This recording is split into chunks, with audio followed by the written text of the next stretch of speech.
Napakita sa Facebook kanina yung judge na nagbasa ng husga ng appeal chambers na binabasura ang interim release ni Tatay Digong na nagrereklamo kung anong epekto ng freeze ng Amerika sa lahat ng mga assets ng ICC, kasama na sa mga assets ng mga judges at prosecutor ng ICC. Abay, masalimuot pa lang nangyari sa kanila. Ang sabi ng judge na yan, wala siyang mabuksan na bank account miski sa Europa. Wala siyang syempre credit card at pati ang mga visa ay frozen.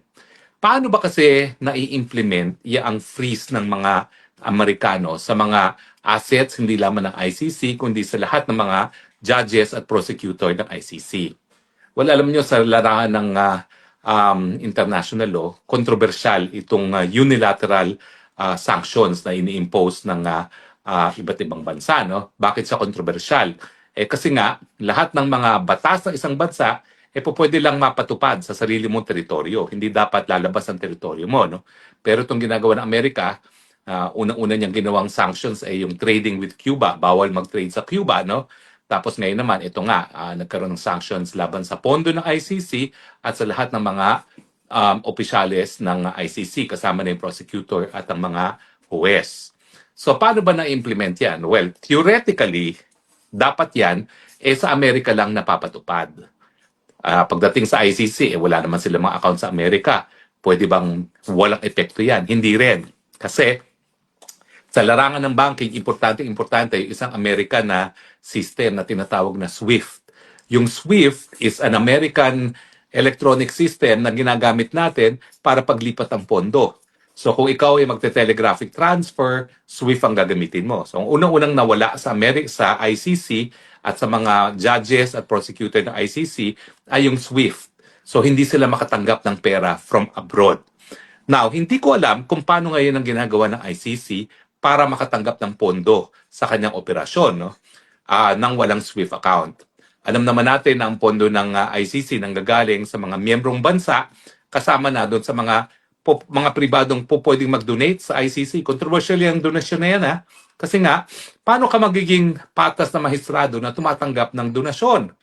Ang chismis nga, ang mga Marcoses, through iba-ibang mga fake corporations or holding corporations, posibleng nagdo-donate sa ICC, kaya talagang pinupuruhan si Tatay Digong. At sinasabi ko lang naman, possibility. Kasi nga, unlike yung hukuman ng Pilipino na hindi po pwedeng tumanggap ng donasyon, siya po pwede. So, pupunteriyahin nga natin yan yung mga sino nagdo-donate ngayon sa ICC nang malaman natin kung mayroong mga Pilipinong nagdo-donate dyan dahil talaga namang nakaka-intriga kung sino talaga ang nagpopondo sa ICC. Alam ko, yung mga dating mga mayayaman na talagang sumusuporta sa kausa ng karapatang pantao, si George Soros, lalong-lalo na ay talagang nangunguna. No? Pero dahil nagkaroon ng kapangyarihan tumanggap ang ICC, pwede, pati ang mga Marcoses, tinatanggapan. So, aalamin natin yan. Pero anyway, so unang-una, nawala yung SWIFT. Nawala yung kanilang pagkakataon na magpadala ng pondo. Now, ang diferensya sa Amerika, hindi lang siya, yung freeze niya, applicable doon sa mga korporasyon na nasa Amerika. Lahat ng korporasyon na mayroong presensya sa Amerika dapat sumunod sa freeze. At yan yung problema sa Europa. Kaya ang ginagawa ng Europa ngayon, para maiwasan yung unilateral freeze ng Amerika, gumagawa sila ng batas na nagsasabi na hindi po pwede sumunod sa batas ng freeze ng Amerika. So gumagawa sila ng counter legislation na nagsasabi na walang bangkong European ang dapat sumunod. Ang problema, miski may ganyang batas sa Europa, ang Amerika naman, ang kanyang construction ng kanyang freeze order ay hindi lang sa mga Amerikano. Lahat ng korporasyon na mayroong negosyo sa Amerika. Kaya kung ikaw ay isang European bank, maski technically hindi ka sakop ng freeze dahil wala naman ikaw sa territorial jurisdiction ng Amerika, kapag ikaw naman ay gumagawa ng negosyo at nagpapadala ng pondo sa Amerika, technically sa Amerikano, sakop ka ng freeze.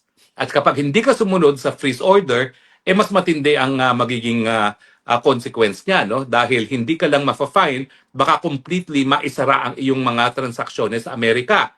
And let's face it, no? Wala namang kahit sinong bangko, kahit sinong korporasyon na maiiwasan na magkaroon ng transaksyon sa Amerika. Yan ang dahilan kung bakit maski yung mga bank account ng mga empleyado ng ICC, gaya ng mga judges at ng prosecutor, ay nasa Dutch Bank. Yung Dutch Bank naman, basta meron siyang kahit anong transaksyones sa Amerika, kinakailangan sumunod dun sa freeze order. At yan ang dahilan kung bakit ang reklamo nga ng ICC judge, wala siyang bank account ngayon. Kasi miski European ang bank niyan, obviously, nagtatransact sa Amerika. Kasi sino ba naman hindi nakikipagtransaksyon sa Amerika ngayon, no, kung ikaw ay bangko. At dahil ayaw nila na maisarado ang kanilang operasyon sa Amerika, sinusunod na nila ngayon ang freeze order, ang sanctions laban sa ICC. Ganon din nga yung mga credit cards. Kasi ang mga credit cards naman, pwede kang Visa, Mastercard, pero parang franchise lang yan. Iba't ibang mga bangko nagsusuporta ng operasyon ng mga credit card companies. No?